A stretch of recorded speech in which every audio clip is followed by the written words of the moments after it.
buenos días, muy buenas tardes, muy buenas noches, donde quiera que usted se encuentre. Este es el programa La Historia de las Palabras, basada en las historias orales mayas, donde implica que pues, los dioses nos hicieron y al vernos inertes nos dieron espejos para que tuviéramos un reflejo el uno con el otro y en ese proceso creciéramos. Y nosotros pues queremos ver cómo creamos pláticas en donde pues todos tengamos una conversación que aporte a la posibilidad de crecimiento tanto propio como ajeno. Y ojalá y si no lo logremos, al menos que lo intentemos. Pues maestro García. Buenos días, buenas noches, buenas tardes. Estamos esperando la llamada de Hugo Castro para tratar de ver la situación que se ha desarrollado alrededor del padre Solalinde. Y decidimos poner esta canción y tratar de ver de que a veces se vale soñar, como que el mundo puede ser diferente, aunque tal vez nunca lo sea. No, pero es el reto, ver lo que se supone es la realidad y luego soñar de un mundo al revés, y por qué no. A veces nosotros nos limitamos por medio de lo que pensamos, lo que hacemos, y a veces hay que quitar esos límites, hay que ver lo imposible, o el mundo al revés, lo que soñamos, y a ver que si logramos algo, unos cambios, un pequeño cambio, un gran cambio, nunca sabemos si no hacemos la lucha. Maestro, tenemos que ya 27 años conociéndonos o algo así. 1994. Sí, 94, desde el 94. Sí, pero sí. Ya muy entrado el año, porque sí. ya pues ahí la situación de Chiapas me llevó a conocer distintas gentes cuando yo ya había abandonado no totalmente esto de las ideas, pero había tratado de empezar a vivir mi vida normal, tener un taller, tener pues algo que me diera sobrevivencia junto con mi familia. Y Chiapas pues me trajo otra vez a andar escarbándole estas cosas. Y fue donde lo conocí cuando me comisionaron para distribuir los documentos del Comité Central Revolucionario Indigenista en las universidades. Y de ahí pues me conecté con varias personas de las universidades. Ustedes, como hemos visto, usted vino del movimiento en cuanto a la guerra de Vietnam para establecer estudios chicanos o establecer IOP, creo, ¿no?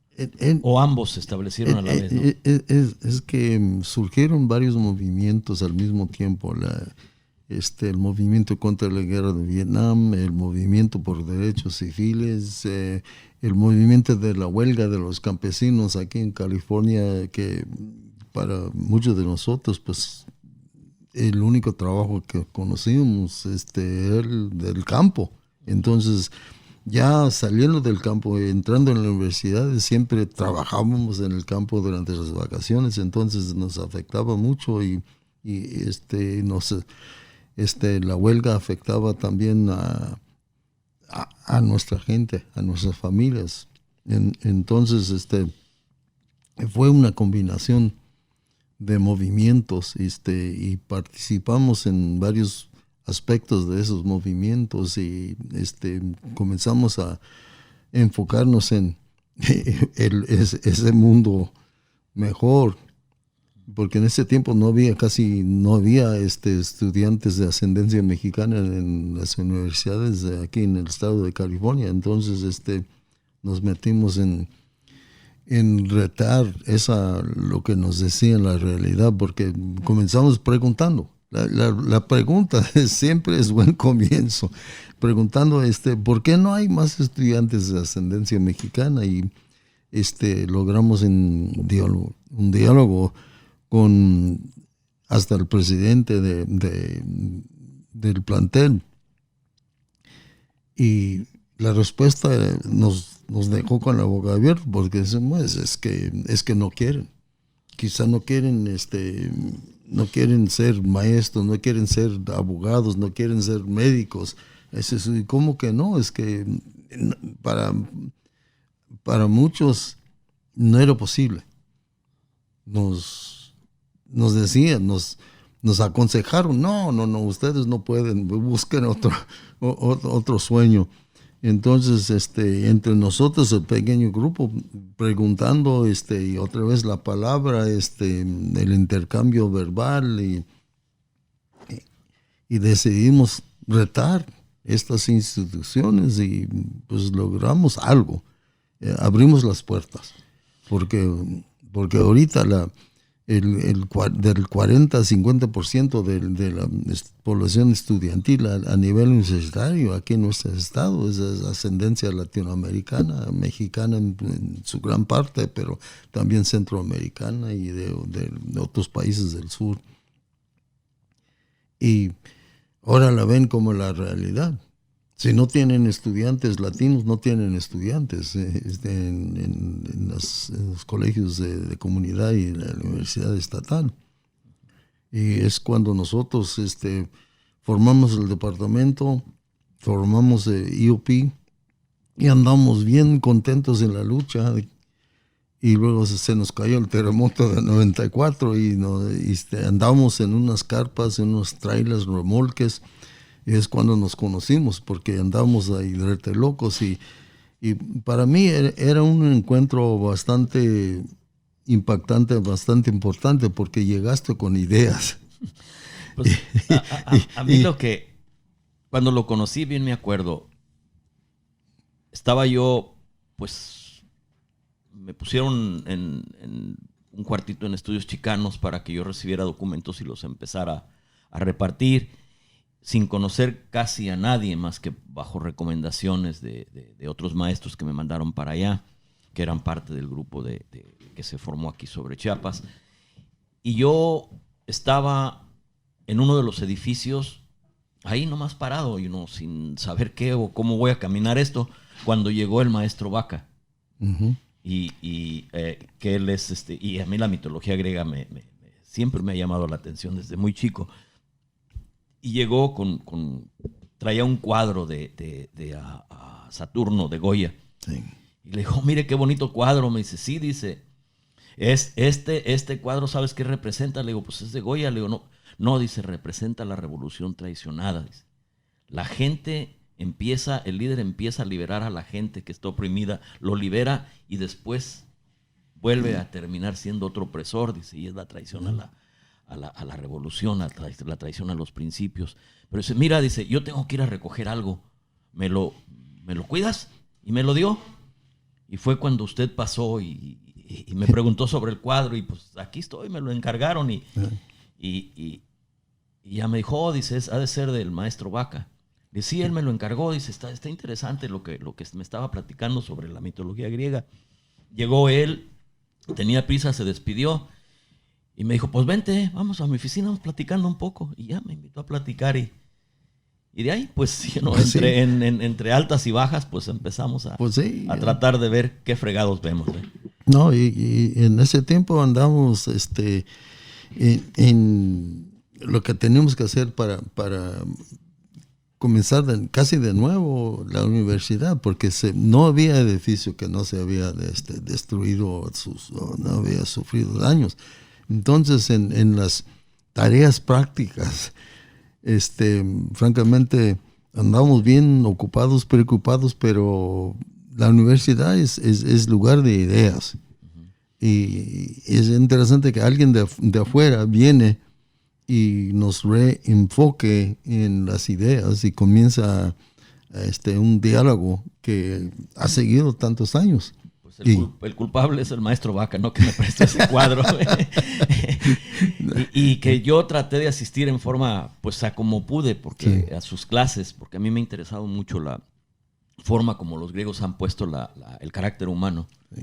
Y traté de ver cómo él, a través de esos caracteres, empezaba a entregar las deficiencias y las virtudes del ser humano con estos seres míticos que crearon los griegos. Pero en el espíritu de Saturno, ustedes empezaron en la guerra de Vietnam a tratar de implementar EOP y estudios chicanos. Sí. No sé que creo que su dinámica estuvo más en EOP o que en estudios chicanos. Pues en los dos. Primeramente nos enfocamos en EOP porque era el instrumento de traer más estudiantes.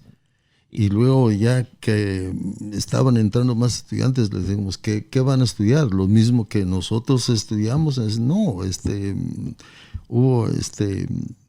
andamos inconformes con lo que estudiamos.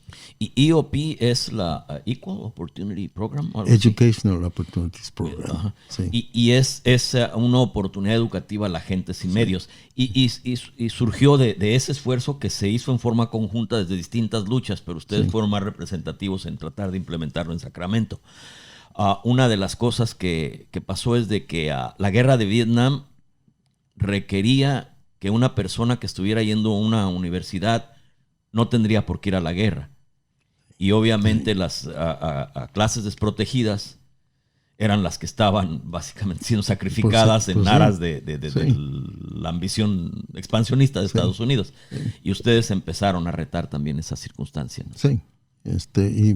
Y también lo que estaba pasando en México con lo de 68, lo seguimos. Lo que estaba pasando en Cuba también lo seguimos.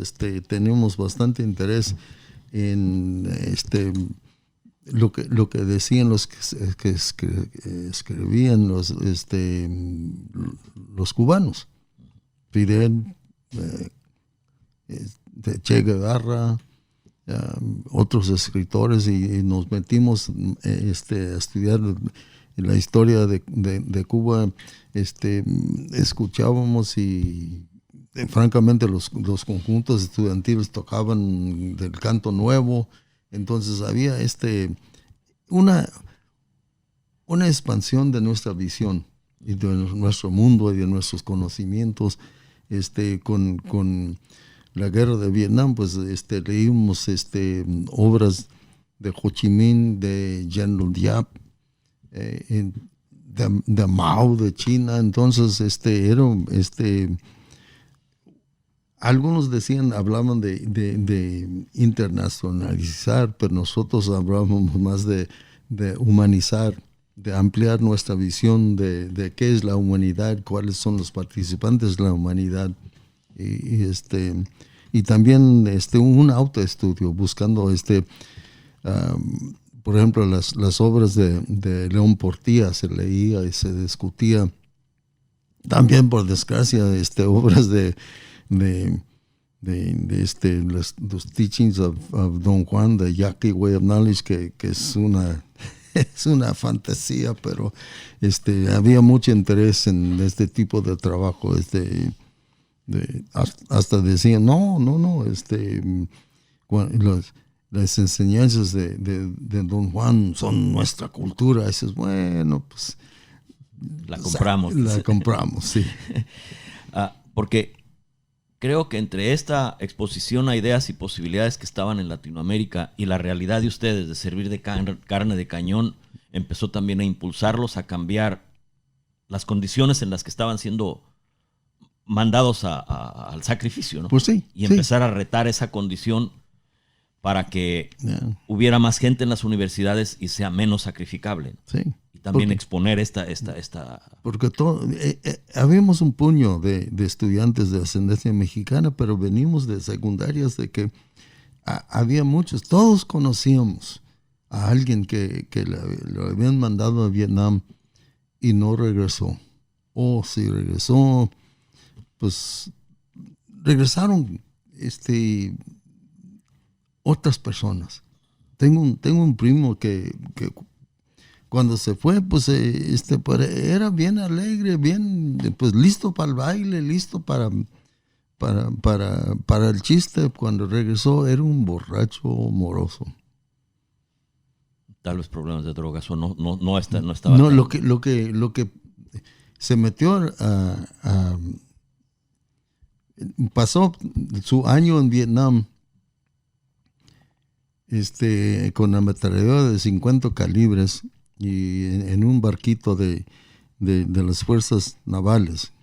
Entonces le dijeron, cuando entramos y en el río y cruzamos a tal punto, tú miras a un lado y el otro con ametralladora mira al otro lado y no le hace lo que es. Si se ve algo que se mueve, dispara.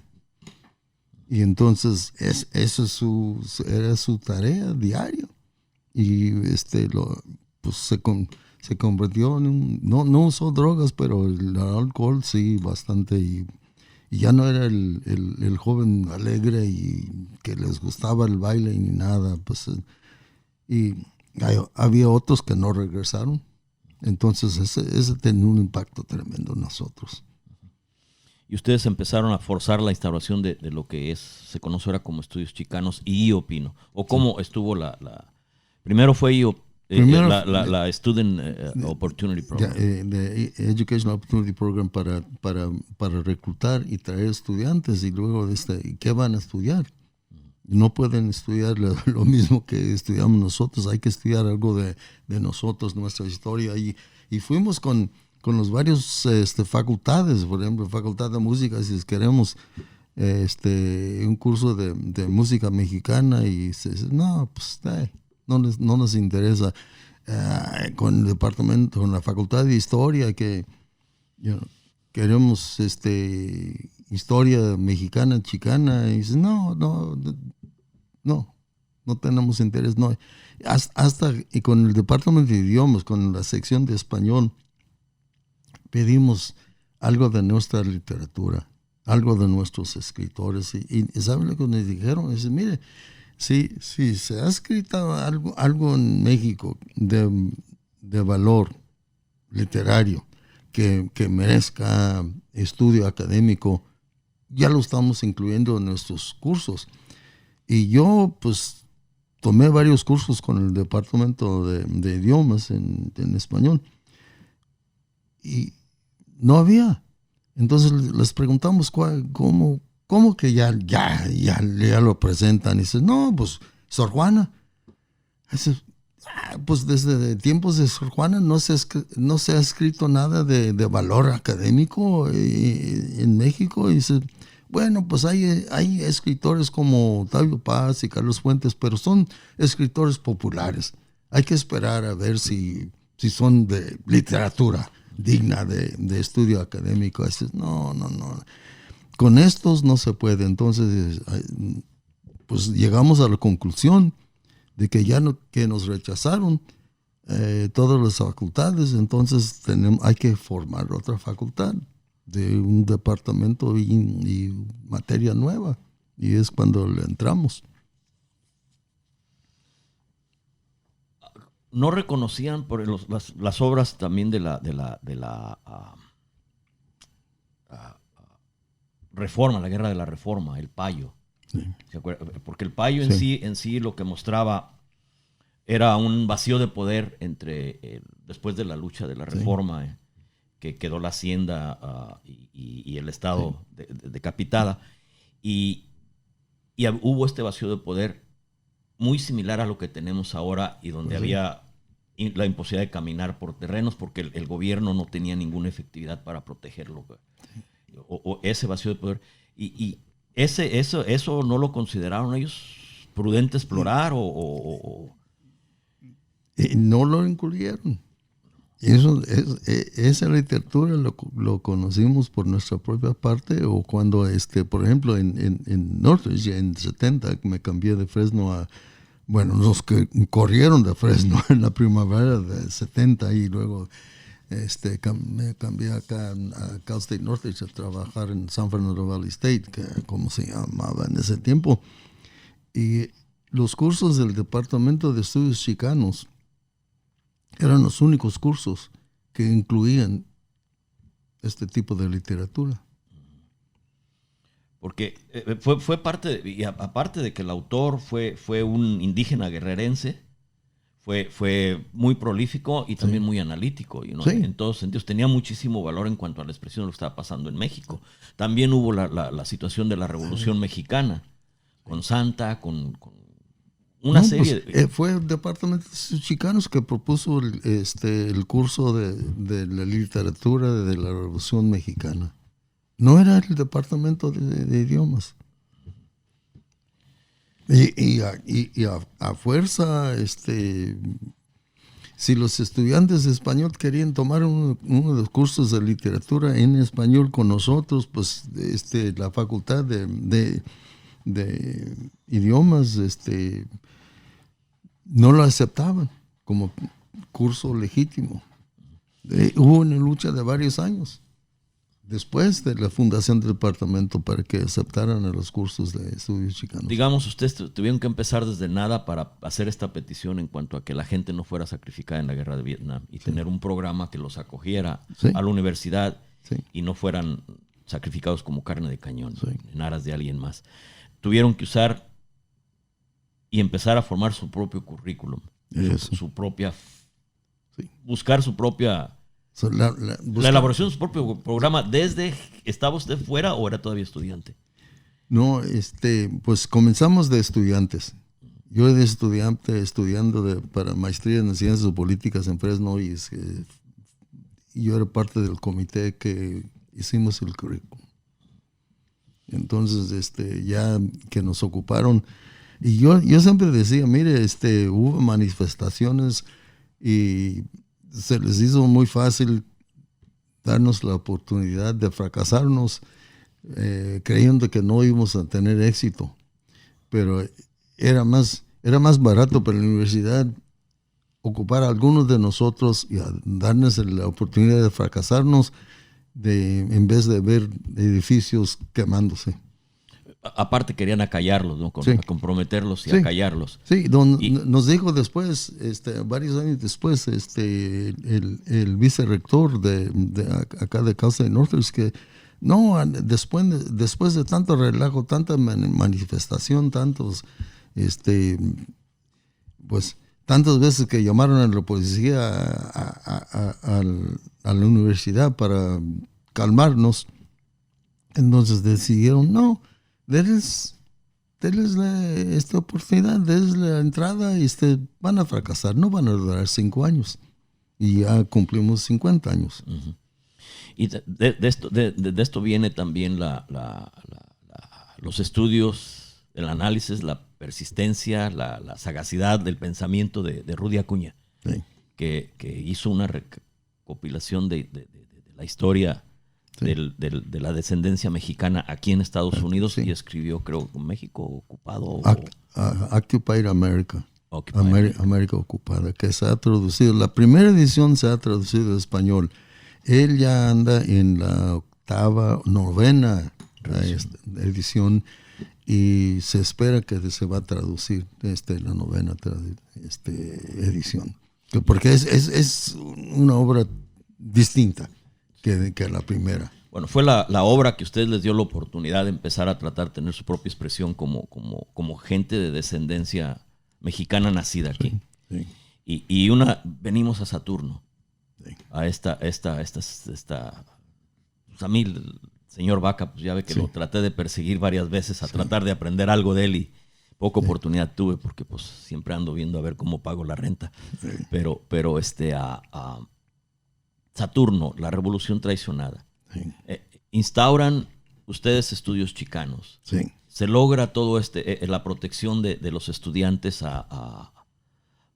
para que no sea carne de cañón. Todo esto se logra a través del esfuerzo desde abajo, desde ustedes, desde los barrios, las comunidades.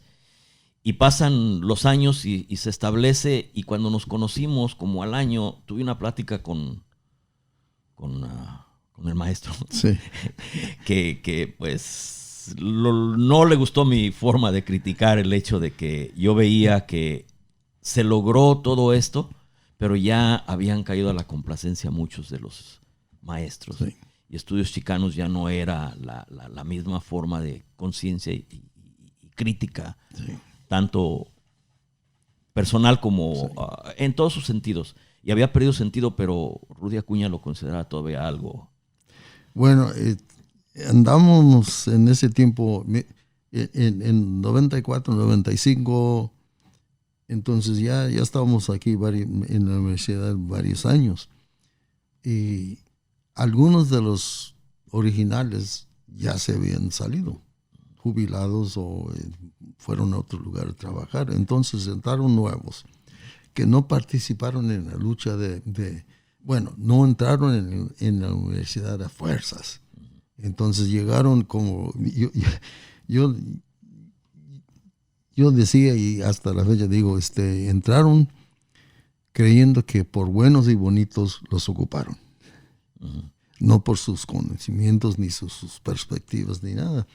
Entonces son muy profesionales, porque a nosotros nos decían que no éramos profesionales, éramos propagandistas, activistas, andamos con actitudes en contra de la administración. No, pues la administración andaba en contra de nosotros. ¿Por qué vamos a conformarnos con la gente que ni nos quiere ver ahí?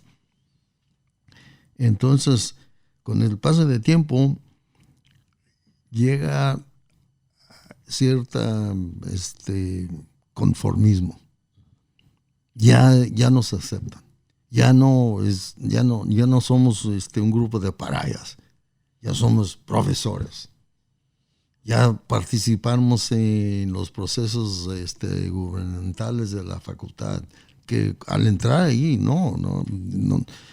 esos procesos requieren, si uno va a participar, por ejemplo, en el Senado académico, pues hay que ser elegido.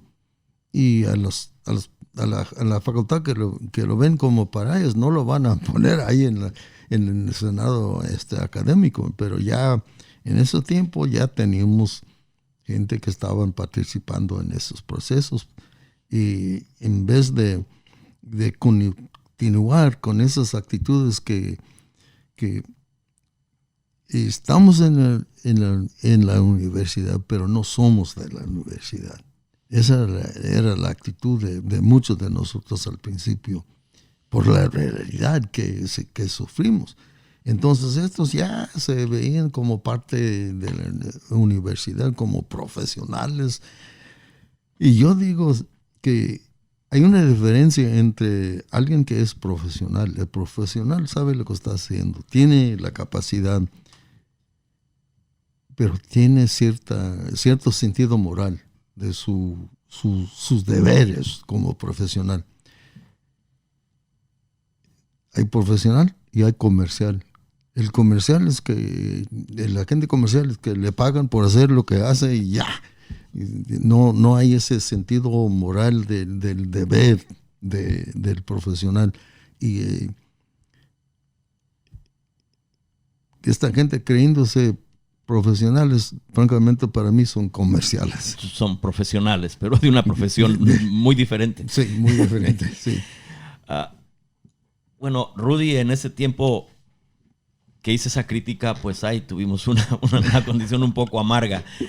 Duró varios años en que él empezó a ver este fenómeno que se dio en estudios chicanos, en donde básicamente lo que se traicionó la intención y el principio, lo de Saturno, sí. lo de Vaca. Sí, y hay gente que, y él lo ha escrito, él lo ha dicho ya, que hay gente que lo trata como si fuera agencia para ocupar a gente. Y no lo es. O no le queríamos que funcionara como una agencia para dar empleo a gente. Se emplea a gente a hacer un trabajo específico. Se busca gente con conocimientos, con capacidades, y no gente nomás que necesitan pagar la renta, y es una forma de pagar la renta, porque llegar a ser profesor de tiempo completo se paga bien. Ahorita al entrar de tiempo completo se paga como de 75 a 80 mil al año, que es buen salario y con beneficios. Otra de las cosas que también me dice que sucedieron al mismo tiempo fue el movimiento campesino de César Chávez. Y fue la explotación a la mano de obra que venía de México, lo que es el mojado, no el bracero, Sí.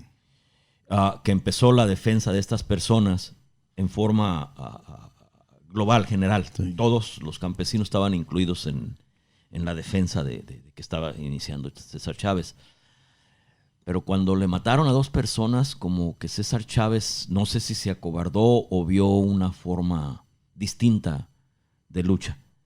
Y segregó al mexicano que venía a trabajar contratado para proteger al local.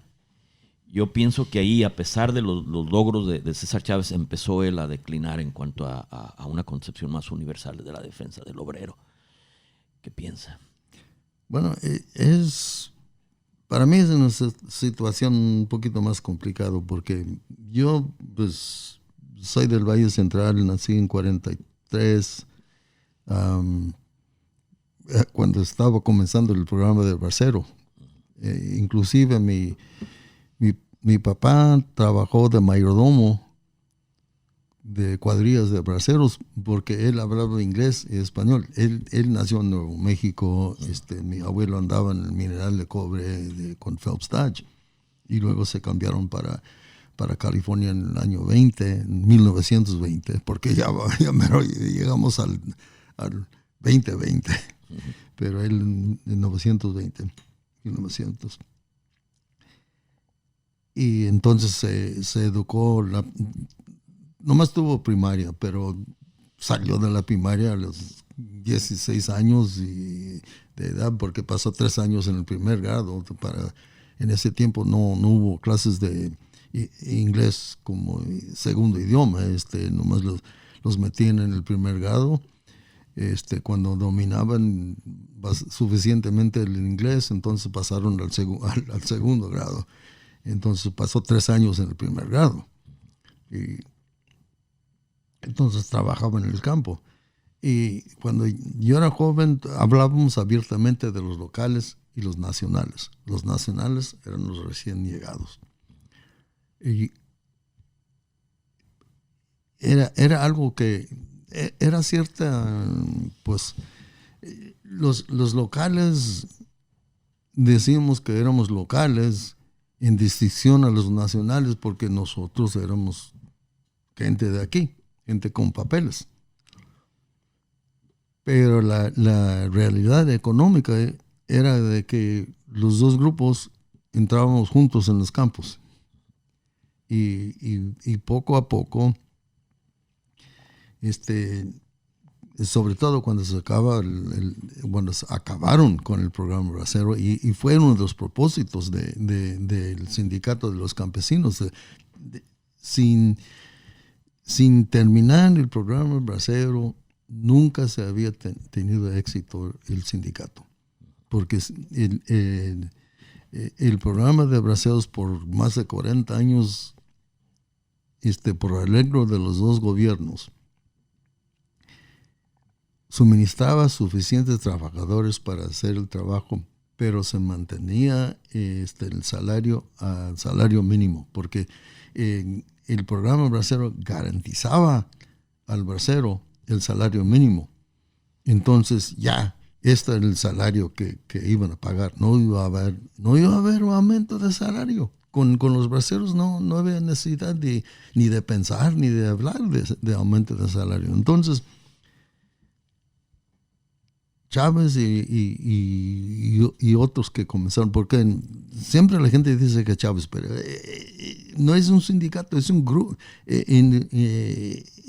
Sí, es un individuo, era un grupo. Entonces, abiertamente comenzaron. ¿Por qué fueron a la UVA? ¿Por qué fueron a Deleno? Porque en la UVA había una fuerza laboral más estable, que se dependía de los locales, pero se aumentaba con los nacionales.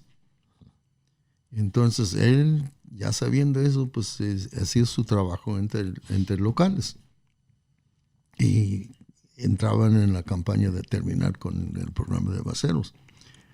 terminando el programa de Barceros, pues seguía llegando gente de afuera, de México y de otras partes, mayormente de México.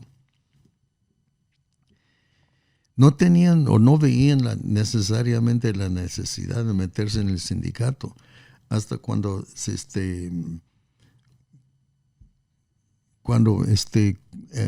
comenzaron con el boicot, cuando comenzaron la huelga con las granjas grandes.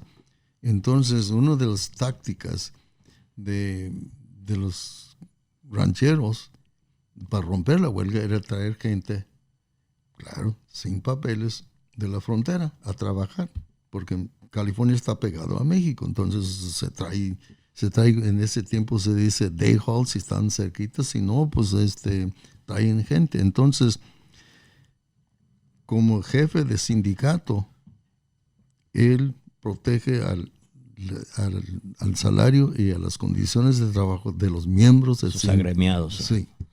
Entonces, llamaron a la migra en contra de los trabajadores sin papeles que introdujeron los contratistas y los rancheros. Eso era, pues yo hablé con gente que dice, no, que nos echamos la migra a esta pobre gente. Entonces salió este conflicto, porque era conflicto básico de economía, de no van a romper la huelga y el que rompe la huelga es enemigo de nosotros. Y ese hecho causó que en las ciudades bastante gente que antes eran... La agricultura entraron a la industria. Sí. Y la gente que apoyaba a Chávez, el sindicato, el movimiento de los campesinos, pues ya dejaron de apoyar, porque dicen, mire, pues hay un asunto aquí que abarca mucho más que los intereses limitados de los campesinos que están metidos en la huelga. Entonces, esa contradicción causó un rompimiento bastante fuerte. Y vemos aquí en la realidad de hoy en día, el sindicato de los campesinos tiene unos 9,000, menos de 9,000 integrantes que pagan cuotas. Porque francamente el campo de California, como en otras partes, ha sido punto de entrada para mucha gente que viene de afuera. Hay gente que trabajando en el campo te dicen abiertamente, hasta mis padres nos decían, oye, ¿no quieren estudiar? Pues este es el único trabajo que hay. Yo interrumpí mis estudios a nivel universitario y salí de los estudios, y para el día siguiente, cuando llego a la casa un martes, y para el día siguiente, un miércoles, ya andaba en la pizca de uva de empaque, porque ese era el único trabajo que había. Entonces era la realidad. Entonces usaban algunos de nuestros padres ese estímulo para buscar otro trabajo.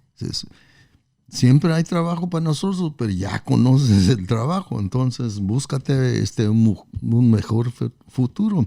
Algunos de los que fueron a Vietnam con eso de inscríbete en el ejército, aprendes algo, ser mecánico, algo útil. Entonces después de tus 2 años ya regresas a la casa con conocimientos, con oficio. Sí, con oficio, pero era una mentira. Te dieron la carabina y vámonos a Vietnam. ¿Qué puedes usar ese oficio cuando regresas? Sí, regresas.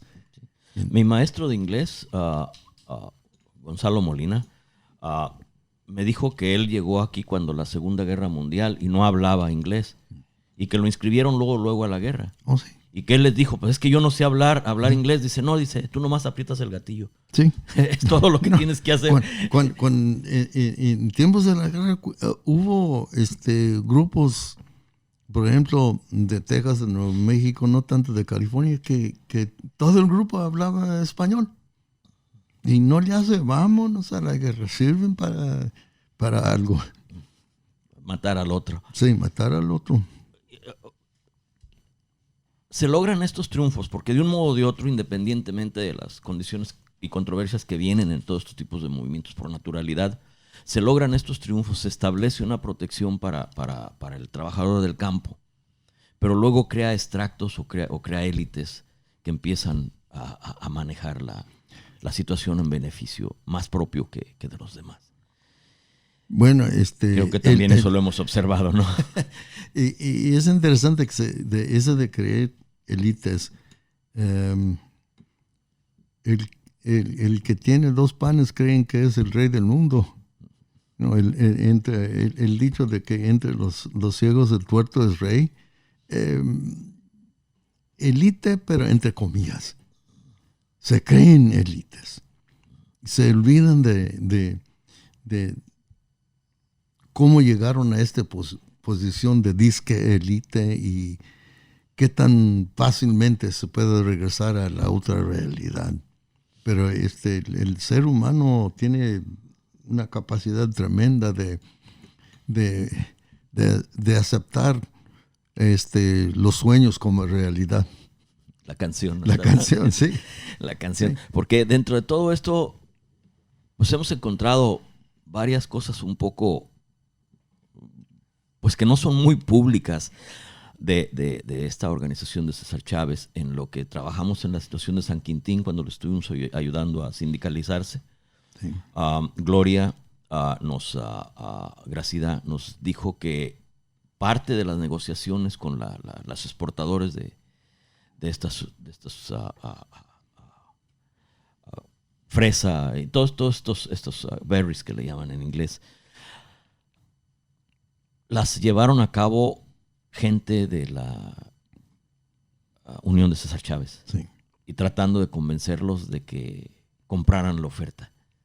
Y varias cosas donde se han entrado a negociar, pero ya no propiamente en favor de obreros, sino ya como forma simbólica o lo que el movimiento les ha dado para negociar, no necesariamente en favor de causas como esta situación de San Quintín, de la que nosotros hemos hecho para ayudar a distintas cosas. Hemos entrado Es muy fácil para cualquier persona creer que sus intereses o lo que favorezca sus intereses favorecen a los intereses de todos.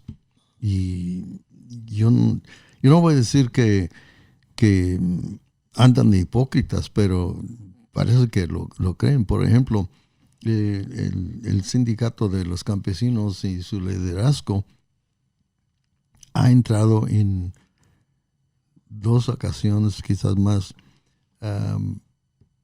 acuerdos con el grupo de los granjeros a favor de un programa de guest worker, de trabajador temporal. Apoyo de enmiendas migratorias. Sí.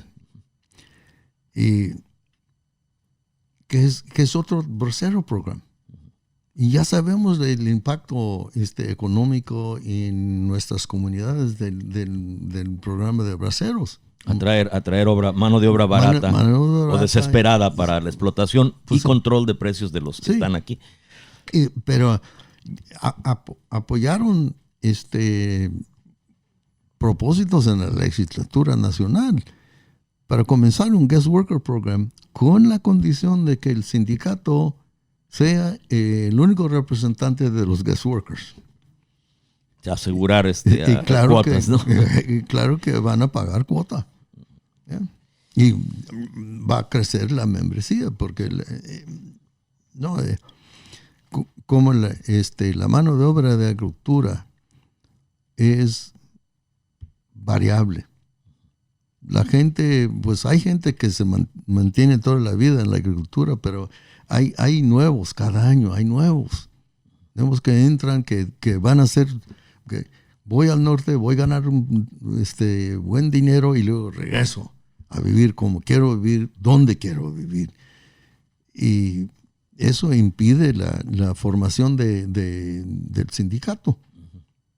Sí, porque es una mano de obra móvil, que no es estable y es imposible organizarla. La intención fue hablar a Hugo Castro, pero estaba él cruzando la línea y dado que su trabajo implica proteger también a la gente desesperada que viene de distintas partes del mundo, porque parece que tiene gente de Costa Marfil, de todos lados, desesperada en Tijuana, esperando tal vez la oportunidad de entrar. Y yo veo que todo esto se le tiende la mano, se les ayuda, pero nadie explica las causas del porqué de esta movilidad humana. Y se tiene que tender ayuda, se le tiene que dar ayuda a estas personas en lo que más se pueda, pero si no se alivia la causa que está provocando o se comprende, esto es interminable y peligroso. Sí. Pero ir sobre las causas es más que nada retar a la estructura económica que nos domina y como que o no entendemos o no nos atrevemos. Y en este sentido era la entrevista sobre el cambio que tuvo el padre Solalinde, porque pues, trabajamos mucho con el padre Solalinde, fuimos los que nos encargó recibirlo en la primera caravana aquí en esta área. Y vimos su trabajo, vimos también el trabajo de exposición, de mercado de órganos, cantidad de cosas que son muy loables y que lo han puesto en riesgo de tener permanentemente guardaespaldas para que no lo lleguen a asesinar. Pero ahora vemos que en alguna forma, por su acercamiento al poder, como que el padre ha perdido la brújula. Y era parte de lo que queríamos platicar en forma, pero también sin quitarle méritos al sacerdote, porque tiene muchísimos. La cercanía que tuve con él, yo lo admiro muchísimo en muchas formas. Y pero tiene coraje. Sí. Eso no puede... Iba a decir que tiene, pero sí. Estamos en el aire, no quiero decir de otra manera, pero no, no es cobarde.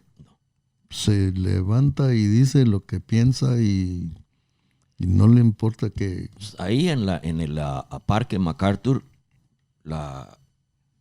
una vez que vino él por unos días y nos tocó a organizar fue una visita corta. Íbamos caminando y de repente me dice, mira Antonio, yo ya no tengo miedo a morir. Yo ya estoy dispuesto a morir. El miedo está ahí, pero ya la resignación, la disposición a ello, no me atemoriza el morir. Yo lo único que le dije, padre, pues yo no tengo la libertad que usted tiene.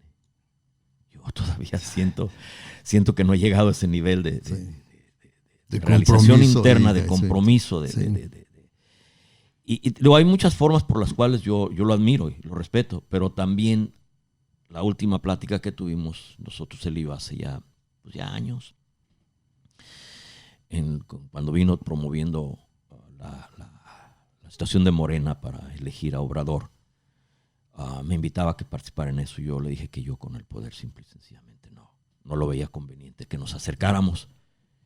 Y fue una plática un tanto amarga y fue la última que tuve con él. Y yo creo que la conciencia o el pleito que tenemos nosotros a nivel global, personal, interno, de todas formas es entre el poder y la conciencia, con sus distintas manifestaciones que tiene eso. Y pues ahora, porque Hugo ya está marcado por ayudar a los deportados, parece que cada que cruza la línea lo pasan a segunda y tercera, cuarta revisión, le ponen los perros, le escarban las llantas. Parece que lo entretienen en todas formas y él no nos pudo conceder la plática para ver, sin quitarle méritos al padre Solalinde, que tiene muchos, también ver por qué ha comprometido sus principios, ¿no? ¿Por qué ha terminado desprotegiendo a la gente que le dio proyección y vida, como sacerdote, como gente de entrega? Y pues estos programas, no sabemos cuándo tengamos o si tengamos la oportunidad de hablar con Hugo. Sí, hay otro aspecto de la migra ahí. Antes, La migra eran anglosajones, los agentes de la migra. Y son perros con la gente. Ahorita, la gran mayoría de los agentes de migra son latinos. Y siguen iguales de perros con la gente. Pero te venden la patria, ¿no? Te venden del proceso educativo, Sí. por eso digo, te venden la bandera, sí. te venden una democracia que no es. Sí. Porque a mí en mi concepto la democracia es un diálogo y un compromiso social y no un derecho a la opresión. Entonces todo eso lo compra la gente y calcula que está haciendo una labor moral y nacional en oprimir a otros sin entender las causas. Y también es uno de los oficios en que dejan entrar al latino. Ahí está ese aspecto. Encima de todo. Yeah. No sé cuántos minutos tengamos. No sé, Hugo